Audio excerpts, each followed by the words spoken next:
जी part 2 start हो गया। हाँ जी, कुछ कुछ समझ आ रहा है। अच्छा, अब प्रोडक्ट सी की कॉस्ट किसी ने निकाल ली हो। मैंने सी की कही थी, बी तो आपका होमवर्क है, बी तो बिल्कुल ए जैसी है, फिर डी बिल्कुल सी जैसी है।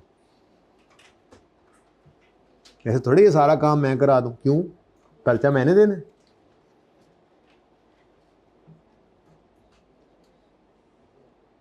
छोड़ो छोड़ो, अभी मैं फिर बुला लेता हूँ उसको, बल्कि बुला ही लो उसे।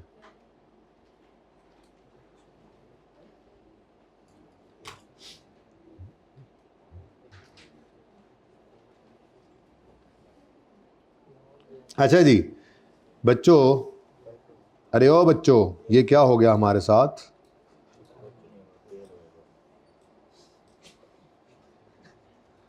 खलील मियाँ, यार तुम क्यों इतनी नाशुक्री कर रहे हो? अल्लाह की ज़ात बड़ी बेपरवाह ज़ात है यार।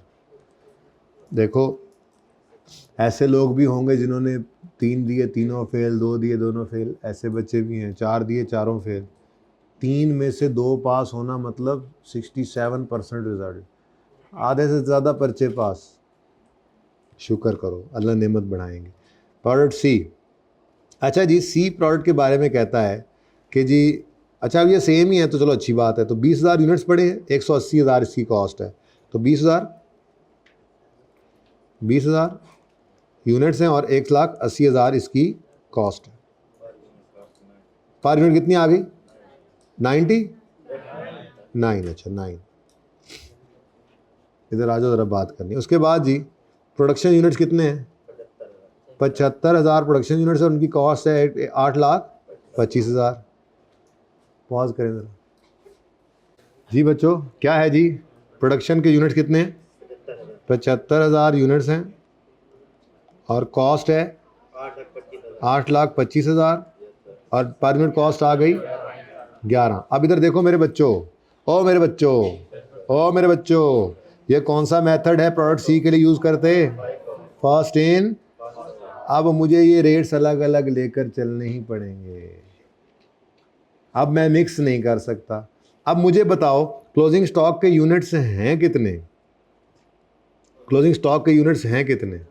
देखो, ये हम क्या ले रहे हैं? Value of closing stock. तो ये कॉस्ट पर यूनिट भी किसकी है? क्लोजिंग स्टॉक की। फिर एनआरवी भी पर यूनिट किसकी निकलेगी? क्लोजिंग स्टॉक की। फिर उसकी वैल्यू निकलेगी, फिर यूनिट्स भी किसके होंगे? क्लोजिंग स्टॉक के यूनिट्स होंगे, जिससे फिर वैल्यू भी किसकी निकलेगी? क्लोजिंग स्टॉक की। बात समझ आ रही है? तो क्लोजिंग स्टॉक के यूनिट्स मुझे देखने पड़ेंगे। प्रोडक्ट सी के लिए कितने पड़े हुए हैं? कितने हैं? 15,000 हैं। ठीक है, इसके अंदर डिफेक्टिव भी हैं कुछ, 800 हों पड़े, 15,000 क्लोजिंग स्टॉक है कि नहीं है? अब पहली बात, एवरेज में तो सब कुछ क्या हो गया था? मिक्स। अगर first in first out FIFO है तो क्या अजम्पशन होती है जी? जो पहले आए थे वो पहले चले गए। अभी जो पड़े होंगे वो कौन से होंगे? वो मोस्ट रिसेंट में से होंगे। अब कितने पड़े हैं? 15,000 पड़े हैं, तो इसका मतलब पहले जो आए थे 20। मतलब वैसे अगर आप सेल के यूनिट्स निकालना चाहें तो निकाल सकते हैं। ओपनिंग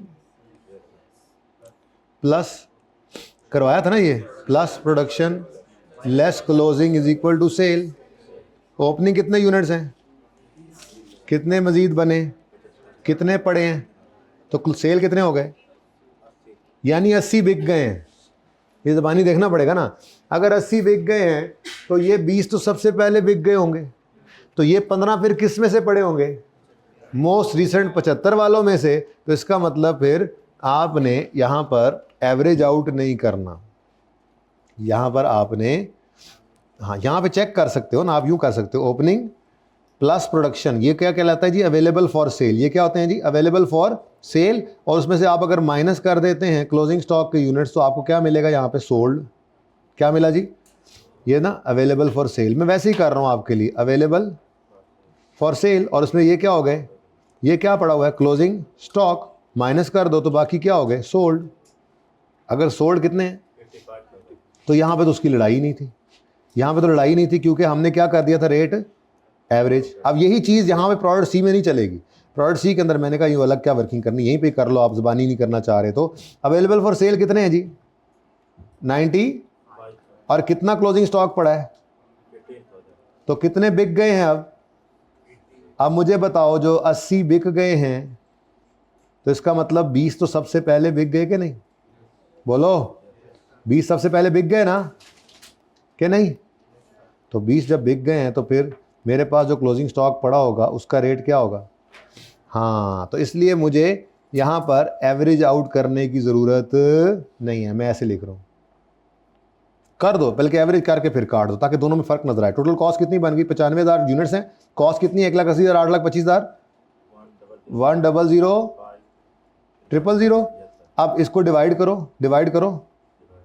हाँ जी, 10.56 आ गया ना, ये 10.58 जो भी है इसको मैंने यूज़ कौन सा करना है, ठीक है?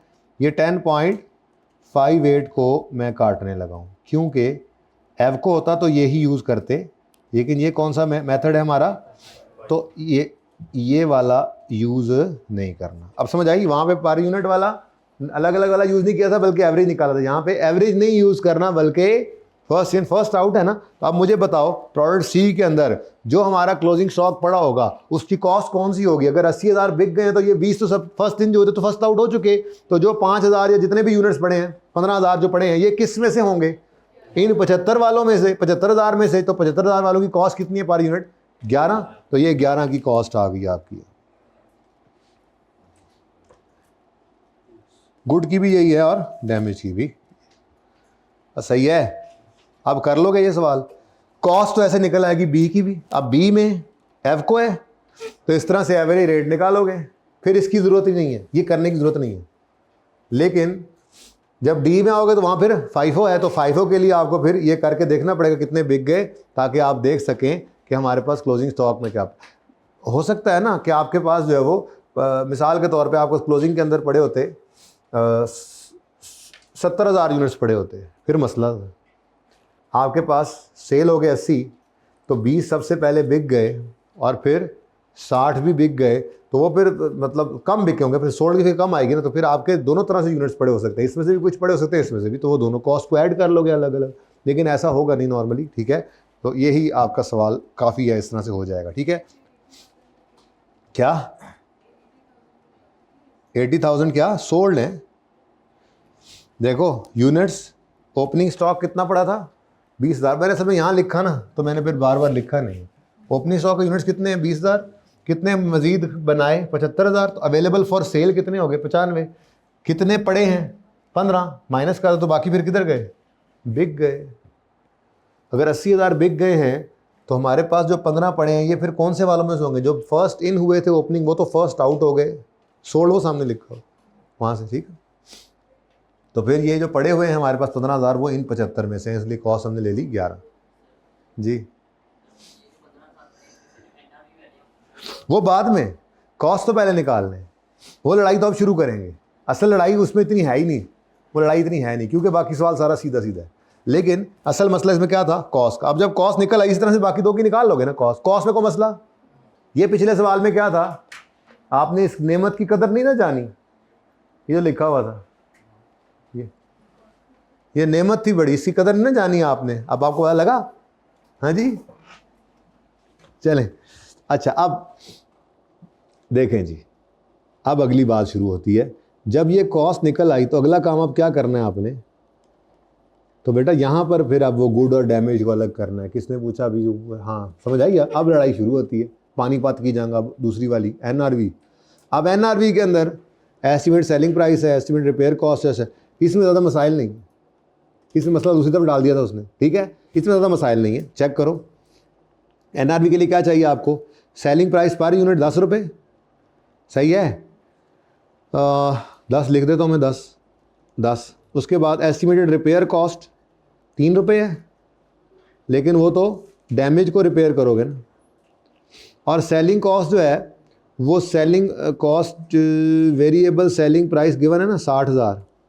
अब इससे भी सोल्ड यूनिट्स चाहिए। चलो अच्छा हो गया मैंने यहाँ पे सोल्ड यूनिट्स निकाल लिए थे। वो कितने गई? वर्किंग नंबर 2 में मैंने एक काम ये भी कर लिया, मैंने सोल्ड यूनिट्स निकाल लिए हैं, देख रहे हो?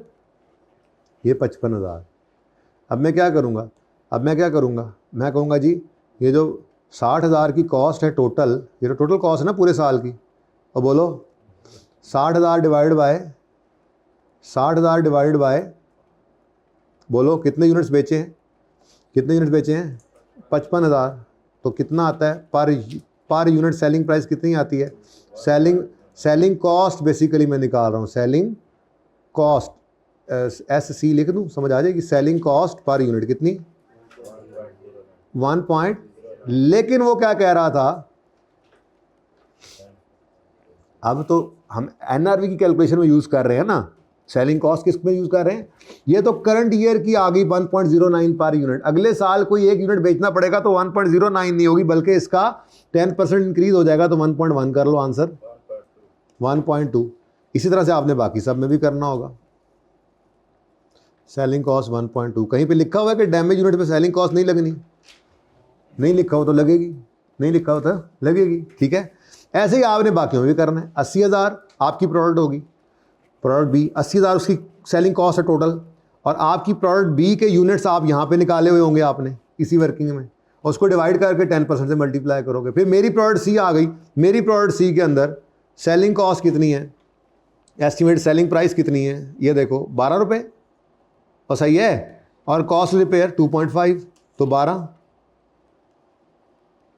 और रिपेयर कॉस्ट कितनी है 2.5। इधर तो नहीं है ना, इधर तो नहीं है, तो ठीक है। रिपेयर कॉस्ट तो सही, गुड वाली यूनिट की रिपेयर तो नहीं है। अब सेलिंग कॉस्ट मैंने निकालनी है, तो मेरी टोटल सेलिंग कॉस्ट कितनी आ रही है 90,000, और मेरे यूनिट्स निकले पड़े हैं कितने 80,000, तो 90/80। अब पकड़ लो इसको, ले आओ भाई इधर, आ जाओ भाई तुम, तुम्हारा जिन निकालें। So selling cost per unit कितनी है जी 90,000 डिवाइड बाय 80,000 इंटू, अब डायरेक्ट करो, जो भी आंसर आता है इसको 1.1 करो, आंसर निकालो 1.23। ये थोड़ा 24, और इसका 1.20 था पिछले का, ओके, तो 1.24 आ गया। कहीं में नहीं लिखा हुआ डैमेज को नहीं लगनी सेलिंग कॉस्ट, तो लगनी है। अब ये मेरा सवाल हो गया, ठीक है। अब इस पूरे में से मैंने क्या क्या उठा लिया, देखो ज़रा, मैंने बहुत गंद मार दिया है, लेकिन ज़रा इधर देखें, उठा लिया इसको भी, प्रोडक्शन यूनिट्स उठा लिए, कॉस्ट उठा ली, अब तो ये भी गया, क्लोजिंग स्टॉक के यूनिट्स उठा लिए हुए हैं, सेलिंग प्राइस पर यूनिट उठा ली, ये यूनिट्स इंक्लूडेड है इसमें, ठीक है, पता लग गया, ये भी किया, ये भी गया, ये मेथड भी यूज़ हो गया, ये भी यूज़ कर लिया, सवाल तो ख़त्म हो गया।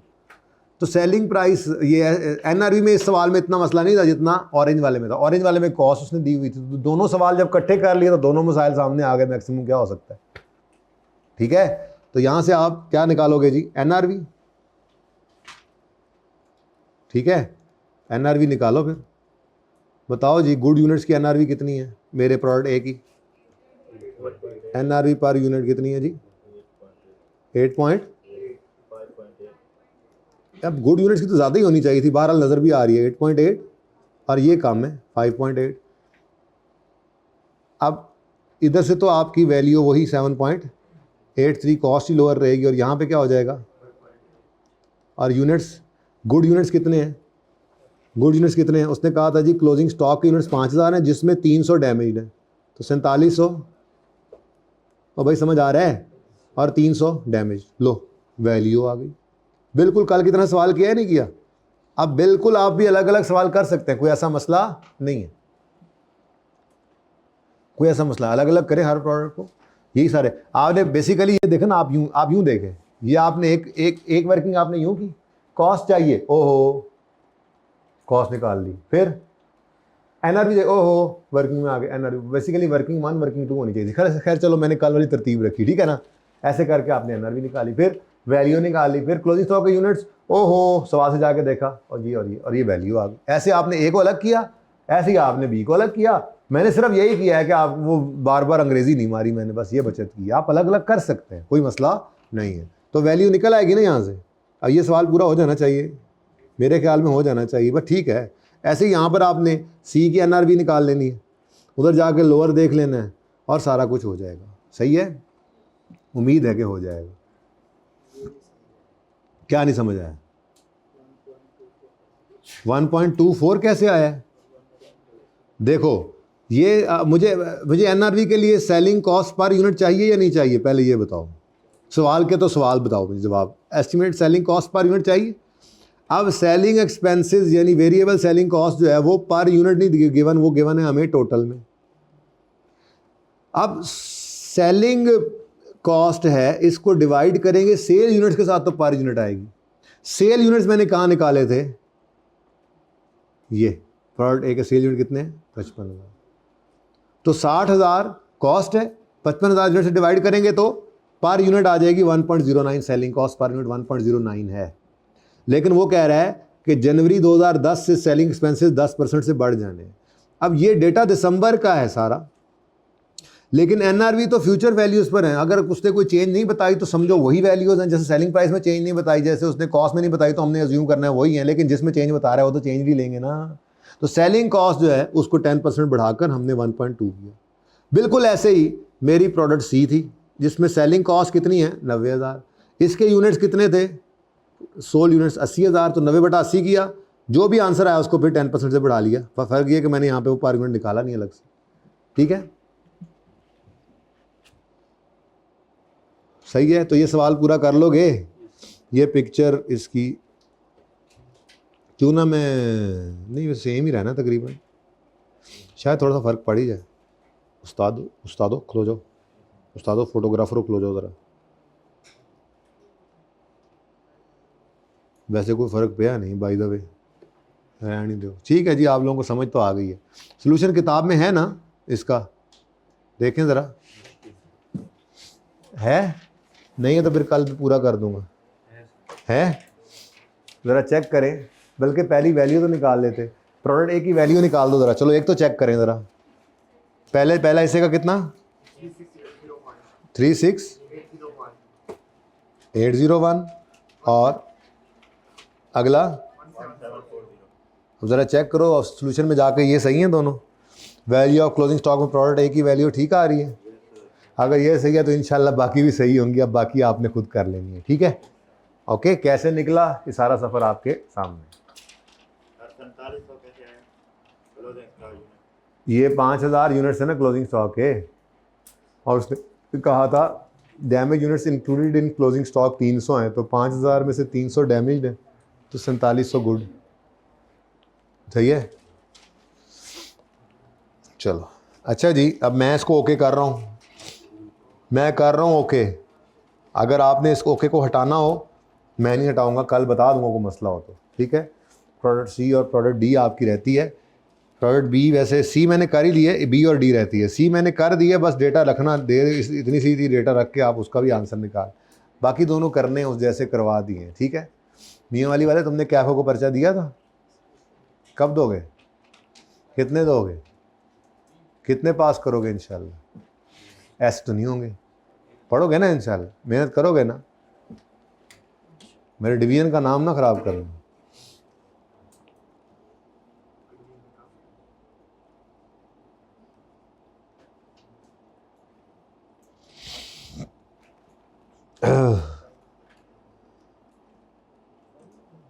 चलें जी, 7वां हो गया। ज़रूरत नहीं पड़ी सुपीरियर वाले की, 7वां हो गया, इसलिए मैं इसको काट रहा हूँ।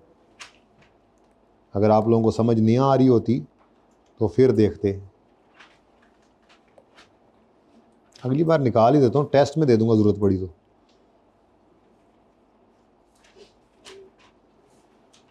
इस सवाल को रहने दें, ठीक है। 7वां हो गया, 8वां हो गया, 9वां शुरू करते हैं। 9वां कैसा रहा? 9वां ज़रा हैवी सवाल है। 9वां हैवी सवाल था, कुछ थोड़ा बहुत हो गया। कितने बच्चों ने अटैम्प्ट किया था ये? कुछ समझ आया था कुछ थोड़ा बहुत? मैंने पढ़ा नहीं इसलिए, चलो ठीक है। अब फिर फिलहाल इसको ज़रा डिफरेंट सवाल है, इसको ना कर लें पहले। क्वेश्चन नंबर 10 पे है।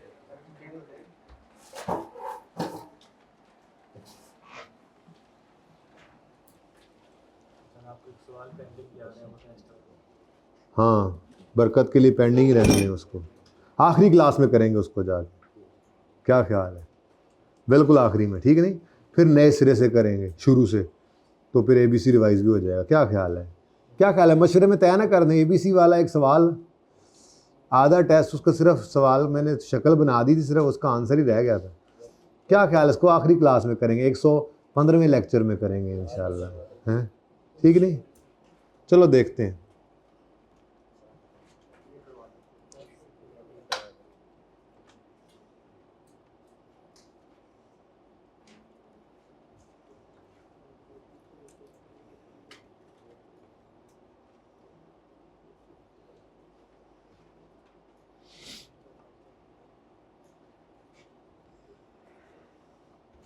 अच्छा अब देखो, ये सवाल एक किस्म के इसने शुरू कर दिए हैं देने, इसी तरह के दिए जाता है।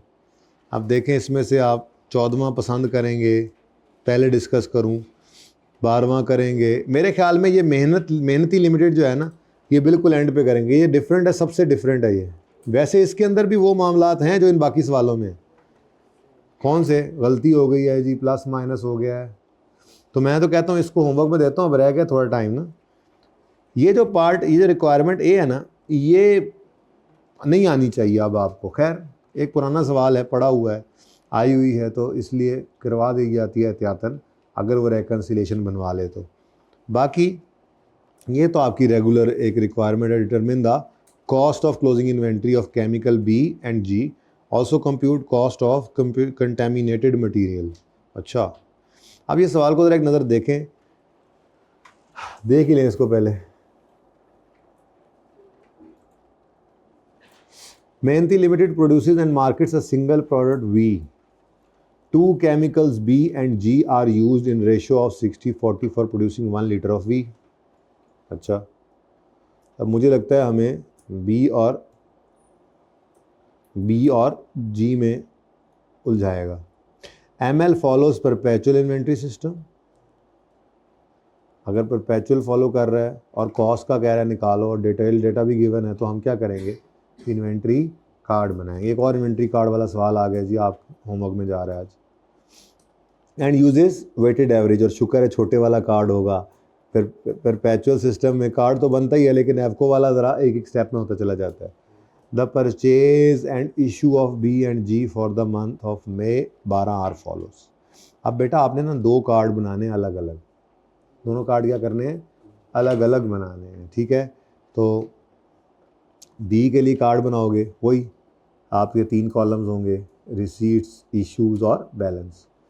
तो ओपनिंग बैलेंस जो है वो आपको यहाँ गिवन है, क्योंकि यहाँ पर उसने सिर्फ क्या बताया, परचेज, इश्यूज, यानी रिसीट्स आपके 420, माशाल्लाह आपका अपना नंबर, 420 लीटर आपके रिसीट हुई है 52 रुपये के हिसाब से, और फिर 24 को 500 लीटर्स की आपकी परचेज़ है 55 के हिसाब से। इश्यूज़ हैं, 5 को भी इशू हुआ है, 9 को भी हुआ है, और ये सारे इश्यूज़ हो रहे हैं। ऐसे ही जी प्रोडक्ट अलग से है, इसका कार्ड अलग बनेगा, रिसीट्स, इश्यूज़। अब बस ओपनिंग मिल जाए। पॉइंट 1 में कहता है ओपनिंग इन्वेंट्री बी की है 1000 लीटर्स, रेट है 50 पर लीटर, और जी की है 500 लीटर्स, रेट है 115 पर लीटर, तो ओपनिंग भी आ गया। The physical inventories of B and G were 535 litres and 140 litres respectively. अब एंड पे जाकर देखना पड़ेगा 535 और 140 ही आती हैं या नहीं। फिजिकल इन्वेंट्रीज का मतलब क्या होता है, जब गिनती की तो पता लगा, जब गिनती की तो पता लगा, ठीक है। The stock check was conducted on 1 June and 31 May for B and G. एक दिन का फ़र्क है। चलो, due to contamination 95 litre of B and 105 litre G were excluded from stock sheet. Stock check यानी फिजिकल काउंट के अंदर उन्होंने इनको नहीं डाला।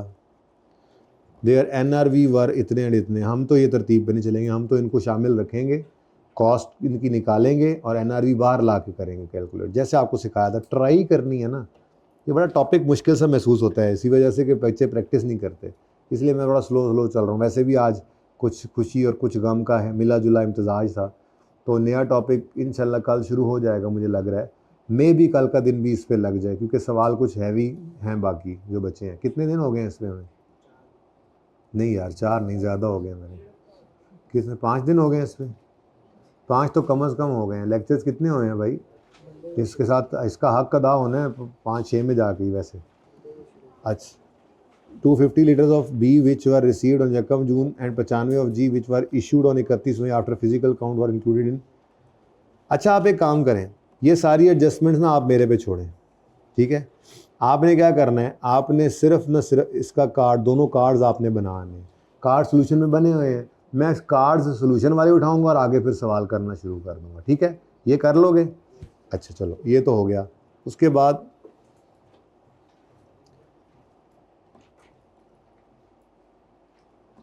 आसान सा सवाल है, ये देखने में बहुत मुश्किल लगता है, आसान सा सवाल है।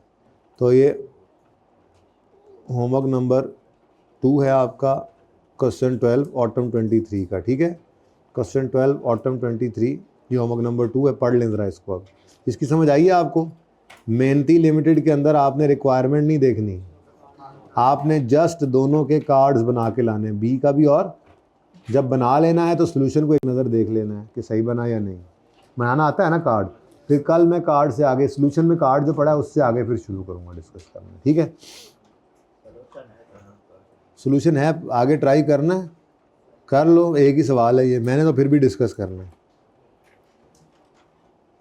अच्छा इसको नहीं, आप पहले करो, आप पहले करो आके क्वेश्चन नंबर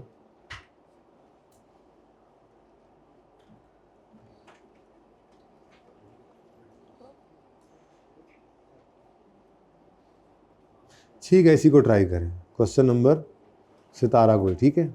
ओके जी, चलें जी, छुट्टी करें अब, अल्लाह हाफिज़।